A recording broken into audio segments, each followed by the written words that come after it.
Monterey, California, March 6, 1846.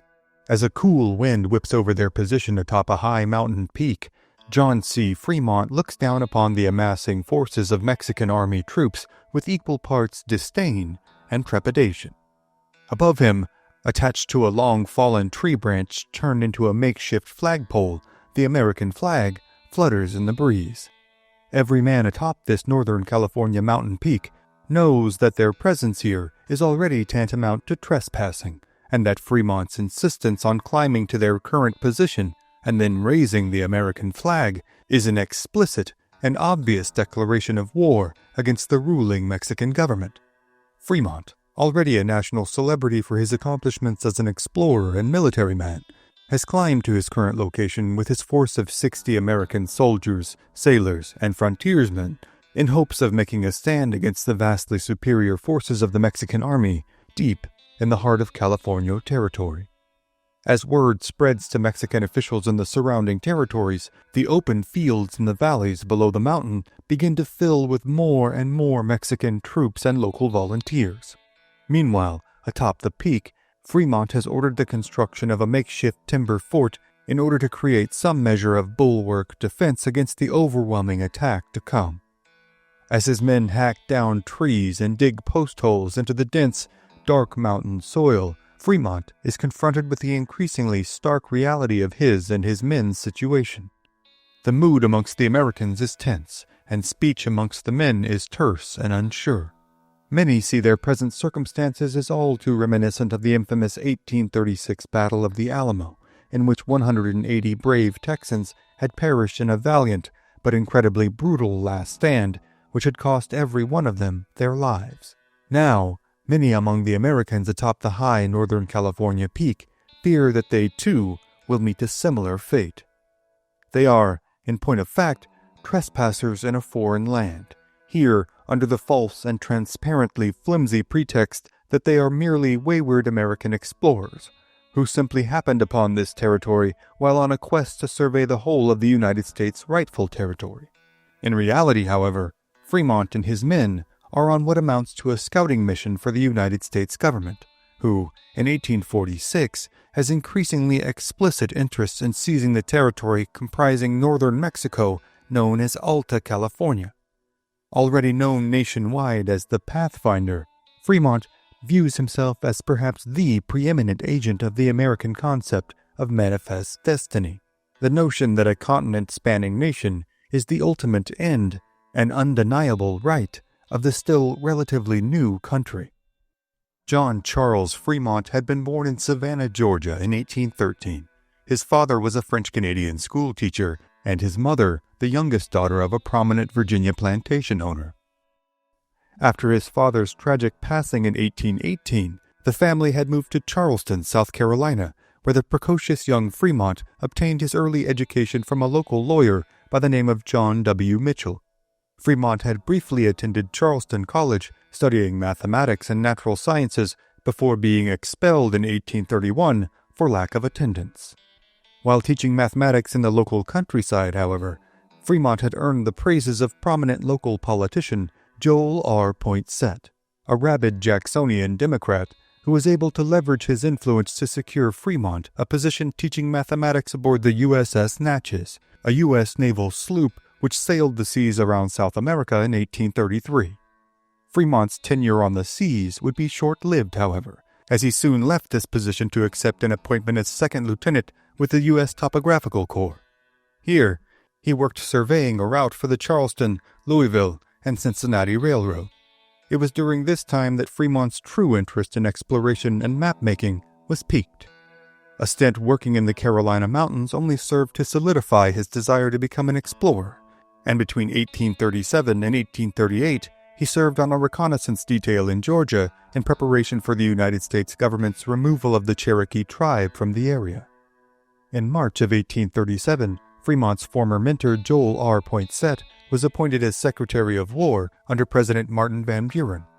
With his new powers of office, Poinsett arranged for Fremont to accompany French scientist and explorer Joseph Nicolet in his exploration of the territory between the Mississippi and Missouri rivers. Serving under Nicolet, Fremont built a reputation as a revered topographer, adept in astronomy, geology, the description of local flora and fauna, as well as being possessive of an inquisitive and ambitious nature. In 1841, he married Jessie Benton, the daughter of Thomas Hart Benton, a Missouri politician and chairman of the Senate Committee on Military Affairs. Thomas Benton had initially refused the 28-year-old Fremont's request for his daughter's hand in marriage, arguing that the young man was not part of American high society and thus not a fitting match for his 16-year-old daughter. However, the couple eventually eloped, and while initially irate at the news, the bride's father eventually warmed to the marriage and to his new son-in-law. A die-hard expansionist and devotee of manifest destiny, Thomas Benton soon advocated for the necessity of sending survey teams west to scout potential transcontinental routes that could facilitate the large numbers of people they believed would soon be flooding into the untouched reaches of the continent.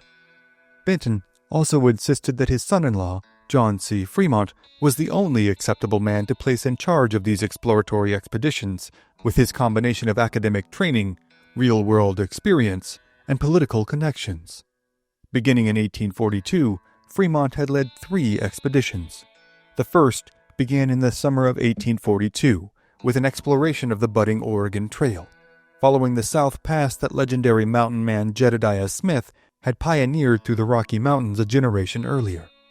They returned to Washington in October, and both John and Jessie Fremont soon rose to national renown with their published account of Fremont's expedition, entitled A Report of the Exploring Expedition to the Rocky Mountains, which became a nationwide success virtually overnight, stirring the restless imaginations of countless readers with its accounts of the Rocky Mountains, the Great Plains, and the various peoples, plants, and animals that inhabited the area. The unfettered success of Fremont's first expedition soon saw him appointed to his second, this one charging him with leading another expedition to South Pass, but this time pushing beyond it in a search of a route to the Pacific. This second expedition was equally as successful as the first, if not more so, as Fremont completed the transcontinental journey from Washington to present-day Sacramento, and then back to St. Louis in August of 1844. From here, his account of his second expedition was sent to publication, and in Washington, both the Senate and the House ordered 10,000 copies each. With the success of Fremont's first 2 expeditions, the 1845 election of James K. Polk as president, and continually rising tensions between the United States and Mexico in regards to the territory west of the Mississippi River and north of the Rio Grande, a third expedition was commissioned in 1845. However, this trip, while still being conducted under the auspices of a mere exploration, was planned with far more militaristic ends in mind. Fremont was again placed in charge, and this time specifically commissioned by the War Department to survey the central ranges of the Rocky Mountains, the Great Salt Lake Basin, and the central ranges of the Sierra Nevada Range, with the end goal of ascertaining the strength of the Mexican military in these areas, mapping and recording potential routes of ingress and egress for American military forces, and to determine the loyalty of the local citizenries to the Mexican government. This third expedition had struck out from St. Louis on June 1st of 1845. They traveled west, passing through Bent's Fort and by the Great Salt Lake. When the party reached the Ogden River, today known as the Humboldt River, Fremont divided the men into 2 groups in hopes of doubling his effectiveness in surveillance by covering more ground in more directions. With 16 men, Fremont had arrived at Sutter's Fort, near present-day Sacramento, on December 9th, 1845. Here, he did his utmost to incite an air of patriotic fervor amongst the American expatriates who now called the area home. In the preceding decades, many of the peoples who called Northern California home had built a growing resentment towards the Mexican government, who tended to treat the citizens of Alta California as dismissible inhabitants of an expansive, wild, and altogether unknowable territory that merited little, if any, attention from officials whose constituents and concerns were situated almost entirely around the capital of Mexico City and its surrounding areas.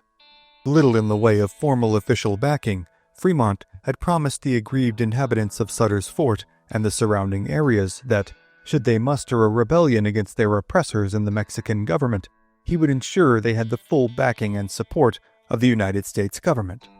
From Sutter's Fort, Fremont and his small party made their way west to the coastal town of Monterey, where Fremont met with American Consulate Thomas O. Larkin and the official Mexican Comandante, Jose Castro. Here, Fremont managed to simultaneously request replenishments of his supplies, while all the while surreptitiously continuing to survey the area for offensive strengths, defensive vulnerabilities, and local morale. By February of 1846, the party of 45 men who had separated from the original group to survey further north had reunited with Fremont and his group of 16 men at Mission San Jose, just north of Monterey. But the increased size of Fremont's contingent of Americans, as well as the duration of their stay, soon drew the suspicion of Comandante Jose Castro, who eventually ordered that Fremont and his men exit the whole of the Alta California territory. But, rather than acquiesce to the lawful order, Fremont had decided that he and his men would make their stand here, and lay claim to American soil that Fremont believed to be rightfully and providentially theirs. And so now, as word spreads through the nearby ranchos and small towns that a group of Americans had laid claim to Mexican territory in a direct provocation of their local government, Fremont and his men hunker down for the vicious battle to come. Ammunition is plentiful but finite, and with a total force of only 61 men, it is obvious to all that, even with their position atop this high ground, the Americans are not prepared to withstand a prolonged assault. Their nearest infantry reinforcements are hundreds of miles away, and their naval reinforcements practically non-existent here on the Alta California coast. The growing unease amongst the men with their current circumstances leads one amongst them to finally speak up.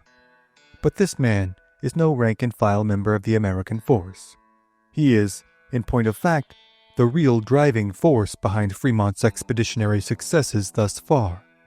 His name is Christopher Houston Carson, better known as Kit Carson. Having already spent a decade of his life surviving the continent's harshest environs, few names on the American frontier garner as much reverence and recognition as his. While Fremont has indeed earned his reputation as a tireless explorer, it is Carson who has provided the experience, insight, and essential skills to facilitate that ambition and wanderlust. While politicians in Washington, D.C. could only pontificate on what the vast expanses of the largely unknown frontier might possess, Carson was already long familiar with the territories, landmarks, weather, wildlife, and native tribes that only a handful of Americans had ever even heard of. While barely literate and possessing none of the requisite pedigree of Washington officials, Carson is a master trapper, tracker, tanner of hides, horseman, sharpshooter, navigator, linguist, negotiator, and could build or break down a campsite in mere minutes. He was fleet of foot on the trail, cool under pressure in a fight, and unwavering in his allegiance to his own personal code of honor and ethics. Only a few years prior, at the annual Mountain Man Rendezvous in present-day Wyoming, Carson had challenged a drunken and belligerent Frenchman to a pistol duel on horseback, after he found out the man had publicly affronted one too many trappers and accosted a number of the attending women. The duel had ended with Carson coolly riding towards his opponent before loosing a ball from his pistol that shattered the man's wrist, resulting in his forfeiting the duel. Word of Carson's reputation as not only a skilled trapper, but a man not to be trifled with, had spread far and wide, and by the time he crossed paths with one John C. Fremont, Fremont was well aware of his reputation. The two had met while traveling on a steamboat up the Missouri River, and Fremont had convinced Carson to accompany his expedition and lend them his valuable skills. Time and again in the preceding years, Carson's know-how and wherewithal had been the prevailing cause behind the entire expedition's survival against dire odds. Not at all unaware of Carson's necessity in his successes, Fremont began to include effusive praise for his vaunted guide in the correspondence he sent back to Washington. Once, when report came to their group that a war party of Pawnee warriors were scouring the area, Carson had leapt on his horse, without even pausing to saddle the animal, and, with only rifle in hand and a knife in his belt, ridden off over the rolling prairie hills in order to scout the area for threats. Fremont recounted, quote, "Mounted on a fine horse without a saddle and scouring bareheaded over the prairies, Kit was one of the finest pictures of a horseman I have ever seen." End quote.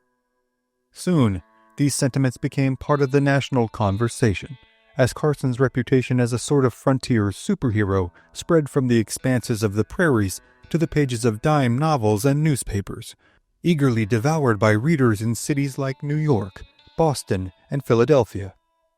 But Kit Carson, for all his vaunted courage and newfound national acclaim, is no fool. Though he is a flawed man as any, he is not vain, nor concerned with his legacy or his own country's expansion to the extent that he is willing to risk the almost certain deaths of himself and his comrades purely in the name of jingoistic fervor. Carson and the rest of the men atop the mountain believe their tasks to be increasingly futile with every passing hour, as numbers of Mexican soldiers in the fields below them increase from dozens to hundreds, their leadership and rank and file alike rightfully indignant at the Americans' arrogant and ill-advised occupation of their land. Thomas O. Larkin, the American consulate, himself supports Jose Castro's order for Fremont to vacate the Alta California territory. With years of tensions between Mexico and America already festering, Larkin had become increasingly worried that Fremont's actions would spark the tinderbox of already tenuous relations between the two countries. Now, it seems that bloodshed is inevitable. For their part, the California citizens as well take great offense at the incursion of this force of what are effectively foreign spies in their homeland. Though long neglected by the Mexican government, as they had been under its predecessor in the Spanish government, the Californios are a fiercely independent people, comprised largely of ranchers, farmers, and vaqueros, who carve out livings from the land's abundance while tending to the hostile local tribes, corrupt government officials, and, of course, the hulking California grizzly bears that populate the state in great numbers. They are master horsemen, adept in not only extraordinary feats of riding, but in wielding their long leather riatas in combination with elongated, steel-tipped lances. Though the tactic may appear comically antiquated at first to an enemy force wielding pistols and rifles, the California forces have perfected the technique of roping enemy combatants from their horses, at which point their lance-wielding comrades ride in to dispatch the unfortunate man. For their part, the massing Mexican military forces under the command of Comandante Castro are underfunded, under-equipped, and perpetually undermanned. Here on the fringes of Mexico's northernmost territories, they receive little in the way of formal direction or support. However, with the American flag now flying above their mountain peak, their directive is clear: force the Americans to leave at any cost. As rosters are composed and equipment is cleaned and checked amongst the Mexican forces, the consensus amongst Fremont's men, argued foremost by Kit Carson himself, is that there will be no honor to be had in the rout that is to come. They are under no illusions that the sacrifice of their lives will go on to uphold or inspire a revolution against the presiding Mexican government, as it had in Texas with the Battle of the Alamo. Instead, they assume that they will simply be wiped out, left as nothing more than a curious footnote in history as a band of impetuous madmen who had attempted to overthrow a sitting government. However, despite the seemingly utter futility of their situation, Fremont remains unmoved. For 3 long days, despite the consternation from within his ranks, Fremont refuses to surrender his position. Finally, on the 3rd day, it is clear that the Mexican forces in the valley below have been fully assembled. Within the next day, an attack will be imminent. Many among the American men spend their evening picking at their scant rations for supper and deep in concern and anxiety for the terrors that the sunrise will bring. Now, even Fremont's resolve begins to wane. What had seemed such an ignoble and selflessly patriotic act only days earlier now seems to be a prison of circumstance, trapping Fremont between his competing interests for glory and self-preservation. As the last vestiges of the sun's rays sink below the dark horizon of the Pacific, Many among the Americans believe it to be the last sunset that they will ever see. As darkness sets in, it brings with it the nighttime chill so common to the area. For hour after fitful hour, Fremont, Carson, and the other Americans shiver restlessly under thin blankets as the wind begins to pick up throughout the night.